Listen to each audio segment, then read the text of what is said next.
Hi, thanks so much for joining me in my shop. Hey, my last video ended with a bit of a cliffhanger um, where I'm doing everything I can to avoid blowing up the tube filaments in here, and it looks like, well, I don't think I did. Within a couple of minutes of finishing yesterday's work, I realized what I should do to check out the situation here. And I resisted mightily all day yesterday coming in here. I could have easily done what I'm about to do, to convince myself or answer the question, did I blow up these tubes or not? I don't think I did, but let's find out. So what I'm going to do, I'm going to use my meter here, and I'm simply going to look, I'm going to take a look at what the power supply sees in here. Let me just lower this. Okay, so these were the power supply leads that these will develop 5 volts on them. If you draw a current, of course, there'll be a voltage drop in these resistors, and you won't get 5 volts here. You still have 5 volts there. That's the minimum output on my power supply. I've forgotten what it looks like. Looks like this here. The Taj Mahal on it. And what I suspect is there is no proper connection into the radio. No current ever flowed in the circuit. No voltage drop developed here, and that's why my little 1.5 volt meter slammed over in the last video. Almost gave me a heart attack, but that's okay. Now, enough talk, let's find out. Let's find out what has happened here. Okay.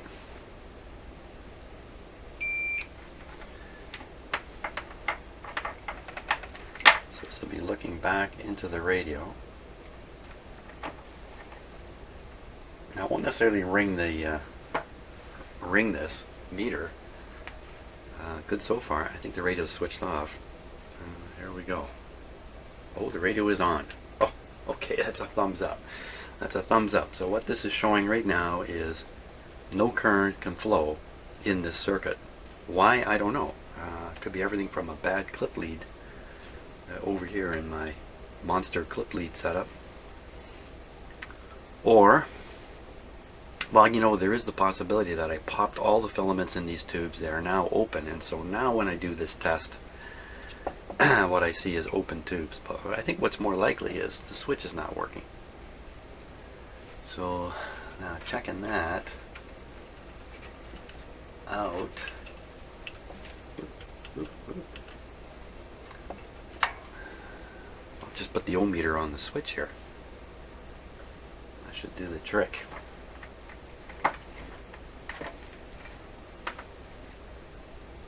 Maybe I should call it a continuity meter. Now, getting the switch, there's 4 contacts back here, which go with what? Let's see, the wires are colored. Is that going to help me at all? Wow. These old wires, it's pretty hard to go by color.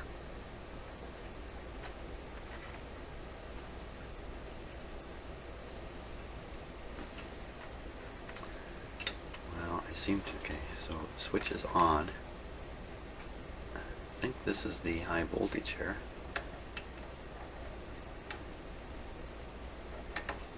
How about here? It appears that I'm guessing I am.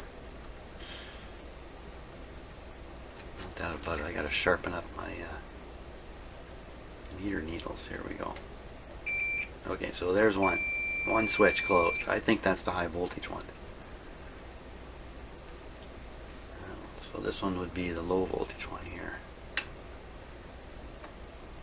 Huh. Nothing.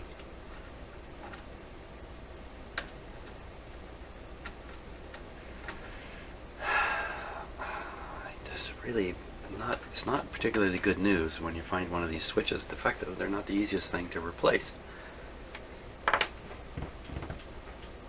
I certainly don't have anything like this. I mean, you have to have one with a double switch on the back and the right resistance here.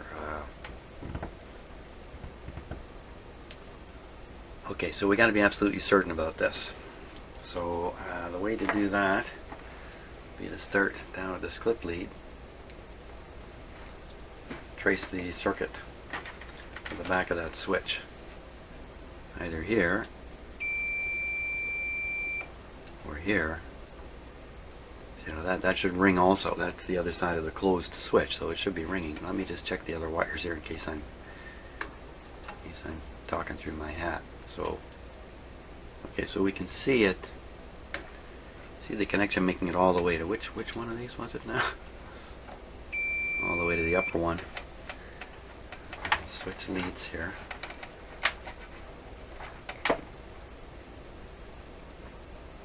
Now this would be coming back through the filaments. So hopefully we'll see something on here. Come on, man. There we are. Honky dory.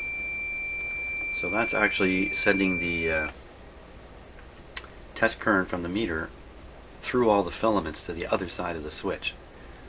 So if I go to the other side, back to the first one, if I can call it that, again, we should see it and we don't.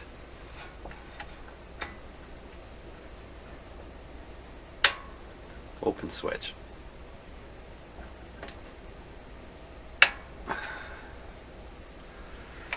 That's 2 radios in a row with a defective switch here.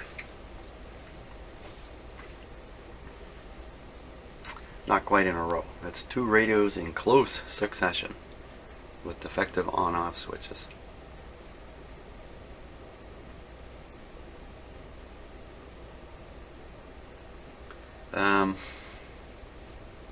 Well, I gotta think now a little bit. Some of these radios only switch the heater off and they leave the battery B plus applied to the radio. The idea is, with the radio switched off and there's no current flowing between cathode and plate in any tube, then all the 90 volt battery sees is an open circuit. It's no different than just having the battery sitting on the table, hooking it up to a bunch of wire going nowhere. That's kind of how it is. So if you just switch on and off the heaters, you are in effect switching on and off the B plus current also. So that being the case, I could simply move these wires around, make the B plus permanent, and use the B plus switch to switch the battery power to turn the radio on and off. I could do that. In the short term, I could simply put a short across the switch here.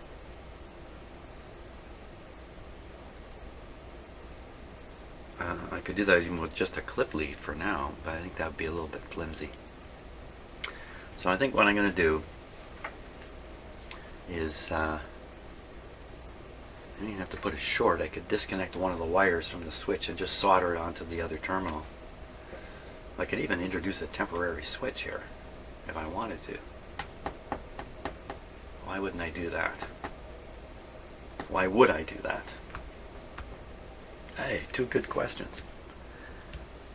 Just solder in a very temporary switch. I don't see the advantage in my shop here while I'm doing work. The power to the filaments can be controlled from the power supply easily.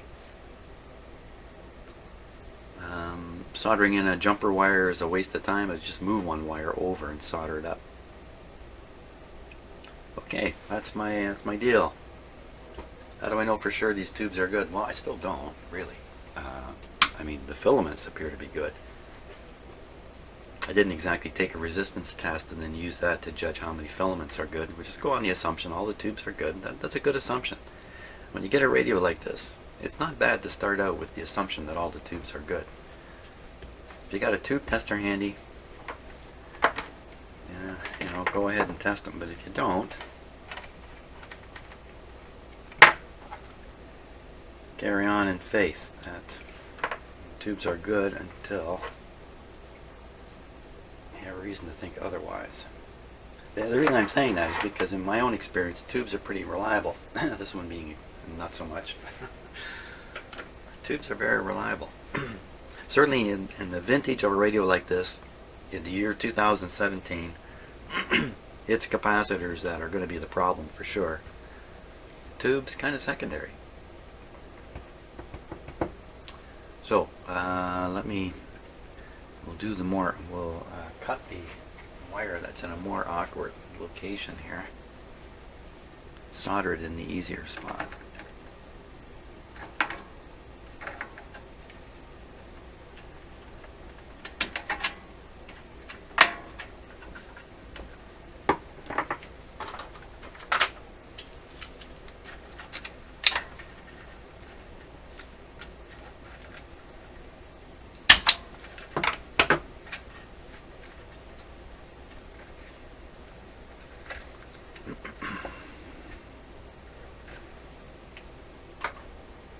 I'm waiting today for a bit of snow to come. 10 to 15 centimeters. And believe it or not, this evening, rain. How can that be? It's getting towards the middle of January. How can it? Today is the 10th or 11th. You know what? I can't remember. Well, just look over here. Today's the 10th. Okay. Of January, and they're predicting rain, which is really pretty weird. Just and maybe a touch of freezing rain. And that's because the temperature is going to go from -10 to 4 degrees by tonight. And of course, there's warm air coming up from the south, from the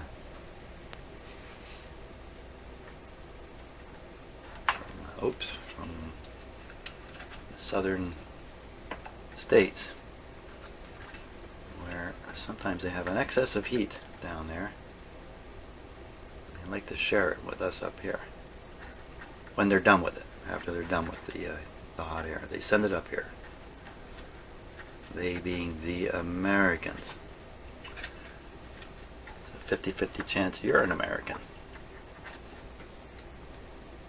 Half my viewers are Americans. Well, I missed. Americans, Brits, and just about everybody else after that. We don't have a shockingly large Canadian audience. There's 35 million people living in Canada. It's not that heavily populated a country. I'd say it's a smaller, medium-sized country, what you would call it, population-wise. Of course, geographically speaking, it's a huge country. Huge. Or as they like to say in Buffalo, huge. Only if you're near Buffalo do you follow that little joke. Okay, so now what I've done is I've basically turned on the filaments permanently. So if I turn on the power supply, filaments are going to feel it. Oh, no, let's prove it. Come on, let's prove it. Let's not be foolish here. Prove it down here.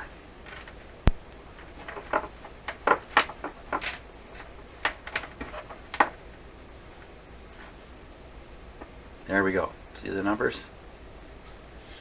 See the numbers. See the numbers. Okay, so I did not spend all day yesterday panicked that I had blown up these tubes. I'm pretty good at not panicking until panic is really justified. It's not very often panic is justified.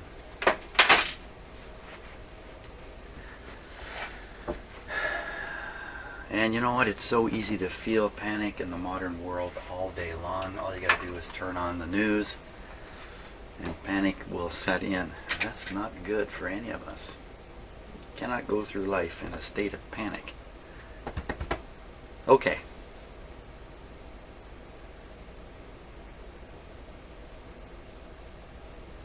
Just calming down my heart here before I turn on the power again.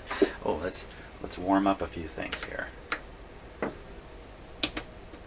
Get ready.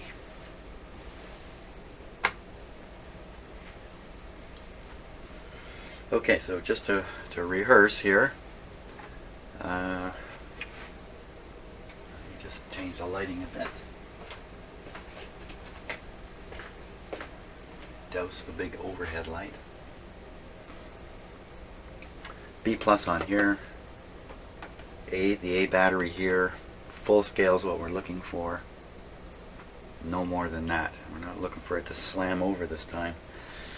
With any luck, this meter is going to rise up to about 1¼ volts and stop. Not good to rely on luck in these kinds of situations, but now, let's see, I'm at the point where I was at the last video. Panic point. Okay, now you're gonna hear a big bong, and that's you know what I'm gonna do. I'm gonna open up the heater circuit here. I'm gonna turn on the power supply. Why didn't it do the big bong? Okay, that's a mystery. Reattach it. Hey, look at that. Well, that was kind of interesting. Let me just try that again, only a little quicker this time. Okay, charging up the power supply. Switch off. Clip on. Yeah, see, it rises up just a little over a volt. Let's just give myself a little reassurance here. I won't burn them out. Are you ready? Here we go. Switching on. Ah, just as predicted. Excellent. Excellent. Now, the fact that this is not 5 volts means there is current flowing, generating a voltage drop in those resistors. And I can only say one thing. The tubes are heating up, at least one of them anyway, but to get this kind of voltage on the meter, oops, over here, to get this kind of voltage on the meter, I think we got to have, I think they're all operating. Now what are we at? We're at just over a volt, so we're a little low on the heat, but that's okay. Time for some B plus action here. And that could lead to some sound. Where's the volume control? Okay, volume control about halfway. Band switch, don't know where it is. It's either shortwave or AM, I don't know. How about a swig of Good Luck coffee?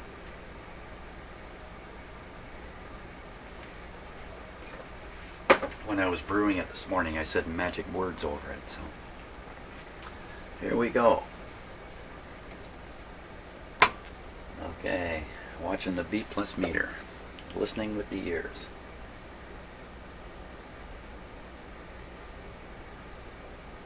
Going up.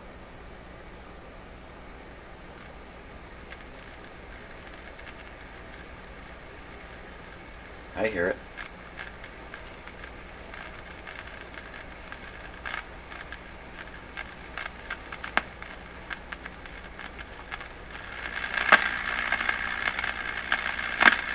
By glory gosh, it sounds like a radio.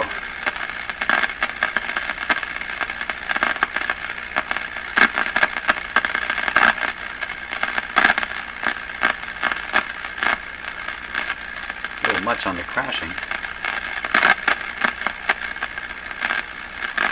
Okay, let's swing it around here.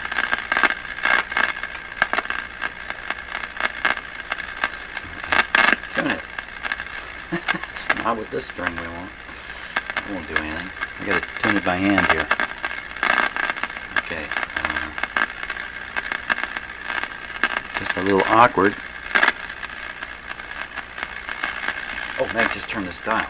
Yeah. Oh, it's a big thumbs up.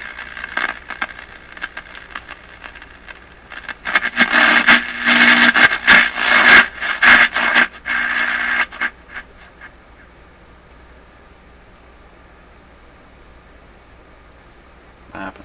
Oh, how did I manage to turn this thing all the way around? This isn't... Oh, you know what? I've just worked the dial knob off the shaft. Okay, back to reaching in behind. Okay, A voltage is good, B voltage good.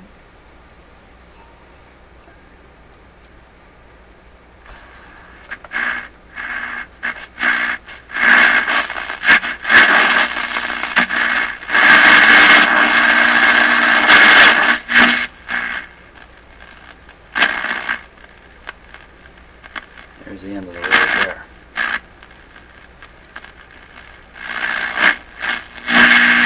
So if this is short wave, we're at the low end of the band. No, we're not. No, we're at the high end of the band. If we're on AM, we're at the high end of the AM band. Okay. Of course, it'd be high end of both bands, wouldn't it? It has to be that way.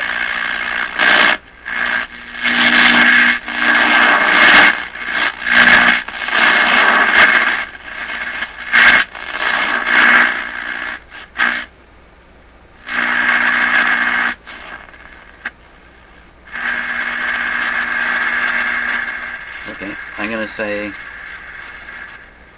that's the AM band. Let's flip the band switch here. Okay. This would be a short wave, if I'm right. It's very quiet. Oh, of course I got 0 antenna on this. Oh, let's put an antenna on it. That might help the case a bit.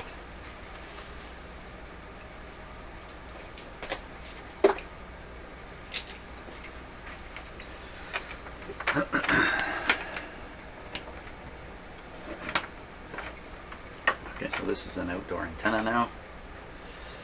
One of these two leads is, one is ground, one is antenna. Which is which?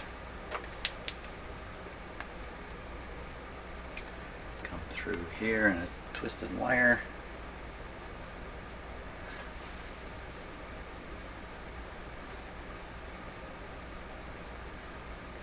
Where's it going?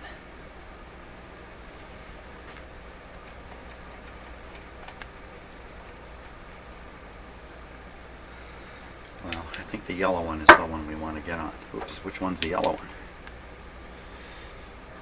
one? In here they're red and yellow. Out here they're kind of, it's the same wire. Out here it's kind of a grayish, gray and black. Okay.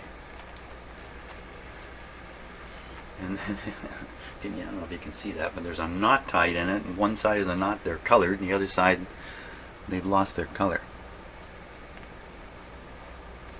I'm going to do this a different way. Let's try ohm meter. Boy, the ohm meter is really working good today. Let's try Mr. Ohm meter.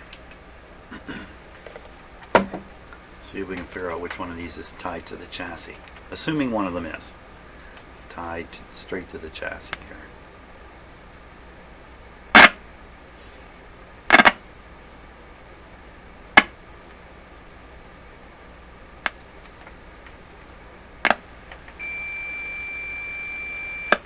That's a good candidate. How about the other one?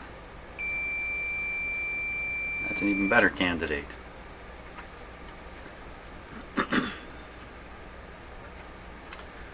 Antenna must come into this coil here, I think. I'm not bothering to look at the schematic right now. Okay, how about this? One of them comes to this terminal. Boy, that sure looks like a ground terminal. It's got a pile of stuff connected to it. Is that what that really is?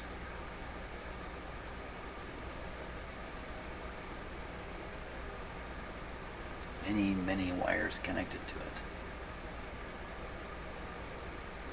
No, I don't think it's grounded. Okay, we'll just go this way. Hook it up to any one of these wires and move on. Hey, there you are.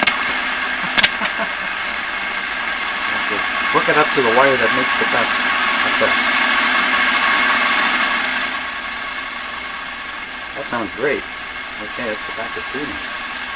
We think shortwave tuning. We thinks.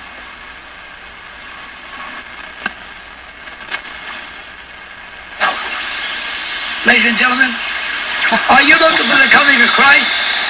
Or are you preparing to receive the false Messiah, the Antichrist, the God of the Spirit?